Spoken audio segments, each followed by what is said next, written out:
Hey buddies, welcome to AmassGames. My name is Simon and today it's all about the game 300 Earth and Water. This is an asymmetrical two-player game by Nuts Publishing and it takes about 30 minutes. So 300 popularized through the film, the Spartans versus the Greeks. What this game is about, it's, as I said, it's an asymmetrical game. It's an aged 14 plus board game and has some interesting card play in it with a bit of luck. And by all means, please ensure that you hit the notification bell and subscription button if you haven't already, to ensure that you're aware that when I do a how to set up, play and review. Now, as you can see, this is just an unboxing, a preview, a teaser to see, of course, stuff that's coming to the channel. We have a magnetic clip, which is very nice here. We have some dice, so there will be a dice distancing video. Please check out the playlist for dice distancing to see, of course, how far dice roll, so that you're familiar with whether or not you might need a dice tray. Aside from that, there are also things such as how to set up review playlists. There's, of course, various other preview unboxing videos as well, so you can also know what's coming. In addition to that, you might want to check out the description, where you'll find links through to things such as 2,100 Instagram photos, as well as, of course, to Patreon, where, for example, I've now got this new microphone. Now, aside from that, please check out the comments, let me know, of course, share and like, and let's have a quick look and see what is in this game. There might even be a playthrough because, of course, this is a two-player game. There's also a two-player playlist. And aside from that, okay, so relatively thin cards. I don't know if that means we're using them a lot, potentially. Lots of text on here to be read. Numerous cards to be looked at there. Let's look into the rest of it. So it looks like, depending on whether you're playing blue or red, you get to know which one represents which. Various pieces here. So this was picked up at the UK Games Expo. Here's the map. So the minute I have the magnification set to normal, so I might zoom out if needed. Okay, so they've just got it black on one side. Here's the board. I think I might be playing this in a couple of days. See how well that stays flat, for example. Okay, so it looks as if, yep, of course, one player is going to be sat here. One player is going to be sat here. I can't tell if one side is preferred to the other. It looks as symmetrical as possible. But of course, in an asymmetrical game, symmetry for a board is never a bad thing, I'd probably say. Of course, it might be that you sit like this. I don't know. Let's open the rules up and have a look. Okay, so let's have a quick look. We have a fair amount of text on the back there. Okay, so 16 pages. Okay, we have an introduction. What else do we have on here? Art, by the way, obviously looks pretty digital to me. It doesn't look bad, though.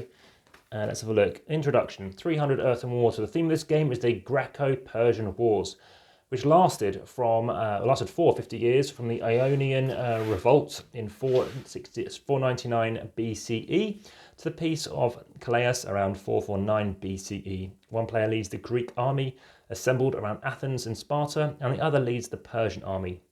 During these 50 years, Persia launched 3 campaigns against Greece, but in the game, up to 5 campaigns can be initiated, or may be initiated. Material, the game is played with the following components. A map, so here we have that map, based on where we have that place laid out. It looks like it's here, okay. The map shows Greece and a portion of Asia Minor at the time of the Greco-Persian Wars. City, each box on the map is a city, and the following information is indicated. Name, so we have here the name of the city. Major cities are blue for the Persians and red for the Greeks. So we can kind of see that, I think, based maybe on these like vase antiquity things here as well. And just whilst we're here, let's have a quick look at the box again and just see if there's actually anything else inside. No, there isn't. So time being, we're just going to leave this off to one side, make it quite neat to look at. There we go. So what else do we have to discover? And I think, to be honest, we could even consider zooming in. Let's just practice that. Let's see if you can zoom in. You can zoom in, zoom out. And yeah, it's a bit more information. So let's go into this a bit for everyone else to read if you wish to read it too. Maybe pause it if you wish to. Yep, focus is working. So food, here, the number of amphorae represents the number of armies you can feed if you control the city. Sea phase, supply phase. The 2 major cities with red amphorae are the supply cities of the Greeks. Those with blue amphorae are the supply cities of the Persians. In these rules, major cities and supply cities are the same. Anthelae and Sparta for the Greeks, Ephesus and Abdidios for the Persians. Port, a city with a circle of waves has a port. So here we go, let's see an example of that. Where are these waves gone?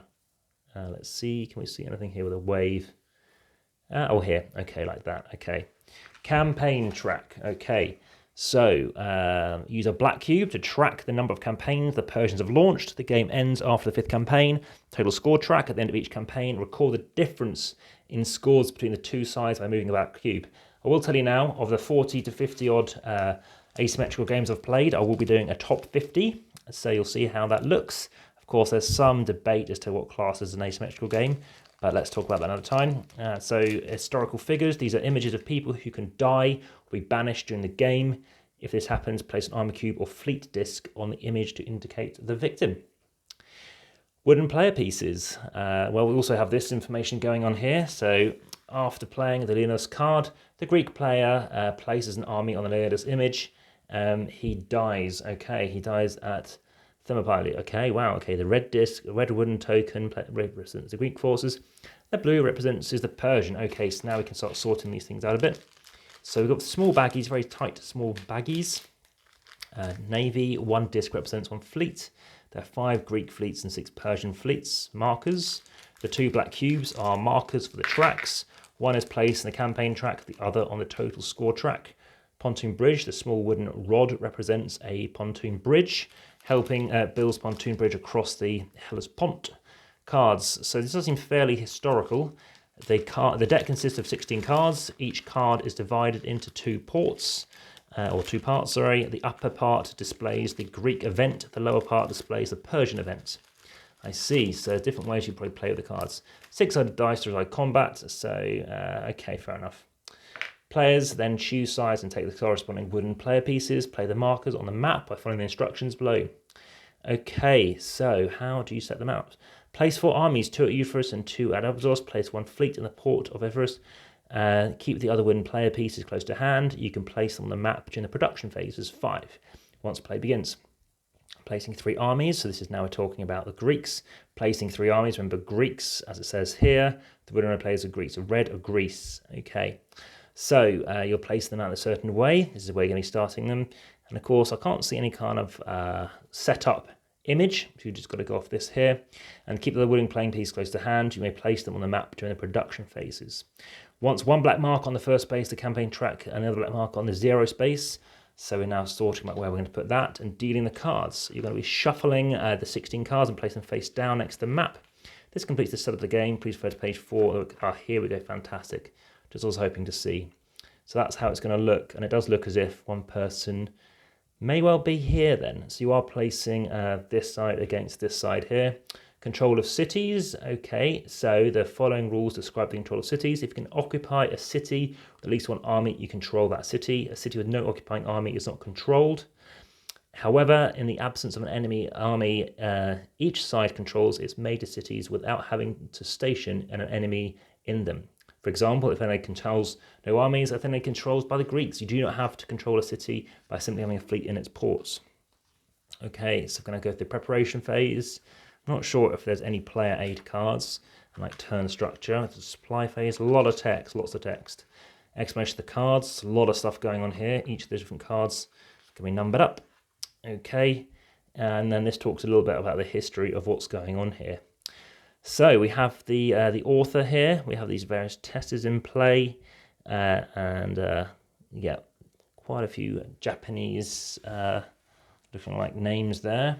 We've got these different cards here. 1, 2, 3, 4. Just double check over here. 5, yep. 6, 7, 8, 9, 10, 11, 12, 13, 14, 15, 16. So yeah, those are that in the way of cards. So of course we know the cards belong over here.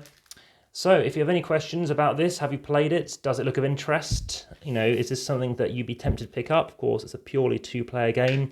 Are you a 2-player player? Are you more of a solo gamer? Would you be interested in seeing this as a solo variant? Would you be interested in seeing this as a team game? Is that something that appeals?